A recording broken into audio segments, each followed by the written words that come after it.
2 minutes, 21 seconds left on the game clock. Can Rose City pull this out? Can this building contain this excitement right now? Crowd reaching a fever pitch. The two highest scorers, each with 105 points out to Jam. Skald Eagle goes to the inside, now moves back to the out, takes advantage of the micro pack, and she clears lead. Jammer goes to Rose City. Fisher twice. Penalty in turn one. She will report to the penalty box. Bonnie Thunders pushes through the pack. She is clear on her initial pass. Thunders has jammed 4 out of the last 6 jams. Skald Eagle through for 4 points. Checks in with the bench. They say push it. Sexy Slady out of the penalty box. Bonnie Thunders through the pack. 4-point scoring pass. Violet knockout to the penalty box for a direction of play penalty. Skald Eagle goes ballerina through the pack. 4-point scoring pass. Rose City. Rose City setting up a back wall as Bonnie Thunders coming in for another scoring pass. They are holding her back as Skald Eagle takes that outside line. She meets up with OMG, WTF, and Sexy Slady. Skald Eagle barrels through the pack. 5-point scoring pass. Rose City. Tie bout. Tie bout. Bonnie Thunders getting caught up in the back. Skald Eagle through. Skald Eagle. 5-point scoring pass. Rose City. Bonnie Thunders on the floor. Star is stashed. This is the 10th lead change in this game. Skald Eagle through the pack. Grand slam. Rose City. Final score. Rose City 206. Gotham Girls Roller Derby 195 in what can only be described as one of the most emotional months in Rose City's history. Capped off here at the legendary Roy Wilkins Auditorium. Rose City, your new 2015 WFTDA champions.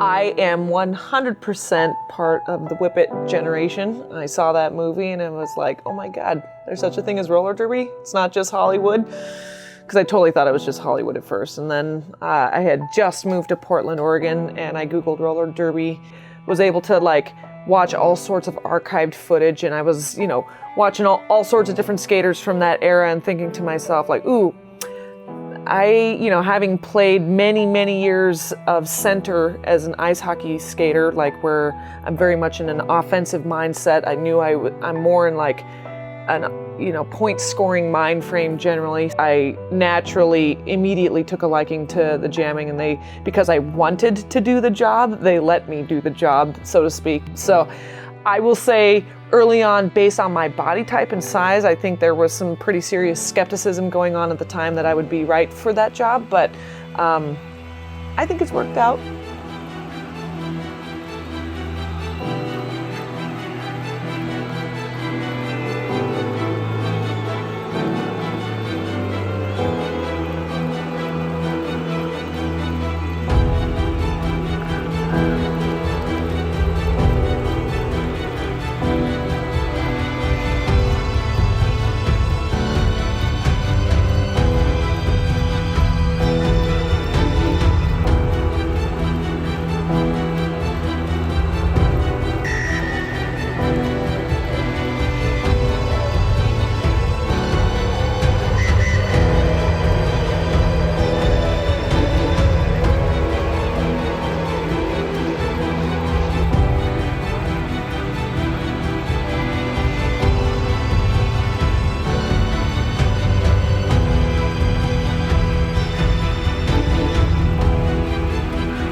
Right away, I knew I wanted to be a jammer, so I think my ice hockey background actually had a huge impact on driving me in that direction. I also love to jam, and I think that's a key factor for what makes a good jammer is you gotta want to do the job.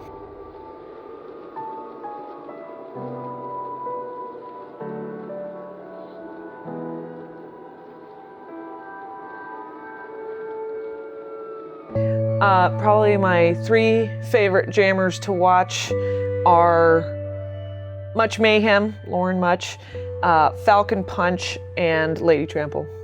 All 3 for very different reasons. I think they do a lot of really amazing things with skill sets that I don't have. So like watching little Much Mayhem doodly doop boodly boop is one of my favorite things to do. I'm always just so proud of her too, because we were like really, good friends in our jammer corps during our time at Rose. And so like no one will ever take her place in my heart. And of course, Falcon, I think birds of a feather blocked together, and I really identify with her work ethic and her humble approach to jamming. I think that she's one of the greats, and I really enjoy watching her. Also doodly doop and boodly boop. And then, that Lady Trample, she's kind of close to my heart. So I think one of my favorite things about watching Trample is like people will come up and be like, you guys have such, it's really fun to watch you skate, watching 2 tall gals skate the same job but look so different. And I just think it blows my mind when I watch her do what she does on the track, especially with her side surf style. It's like we have the same frame, but she does such different things with her body than what I can do. So I think it just makes us very different but similar dynamic tools for our team. So I much prefer being her teammate than her opponent, that's for sure. There's nobody like Eagle. Her jukes are so powerful, and she's got that toe stop pop, to jump over people. Yeah, I feel like Skald's style really, her name reflects her style. Fast, hot, and precise. She's just an excellent skater. The actual skating skill that she has is remarkable, and the way that she uses her limbs to do it is something that few people have the ability to translate into their skills. Power. Skald Eagle's style of jamming really is just power. She comes into a pack and just slices through people, but legally, and being that size with that speed and just coming in and just slicing through people at those angles and just being able to run through like nobody touched her is insane to me.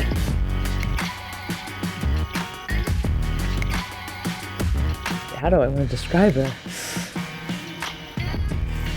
Skald Eagle is relentless. She's one of those skaters that can come out and she can be consistent and she can give you your quick leads and strong points, or she can come out and she can just blast out 20 points every pass with something different. Well, Skald Eagle is elegant, and she's, again, raw power. She has a grace, but most of the time, if Skald can make a pass without being touched, that's what she goes for. Skald is no nonsense, I'm here to bust through your wall and I'll see you later. That's how Skald, she just really is, she doesn't hesitate, and I think that's what makes her so successful is she picks what she's gonna do. She seems to have a plan and then just executes. Skald Eagle, fun to watch, showmanship, absolutely hilarious. Skald Eagle is an enigma. This powerful, big person with a goofy side, and very intimidating on the track, but beautiful energy, but fierceness as well.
I have a hunting background, and I can't tell you how many times I've been out on this high peak out in the middle of nowhere. It's hailing.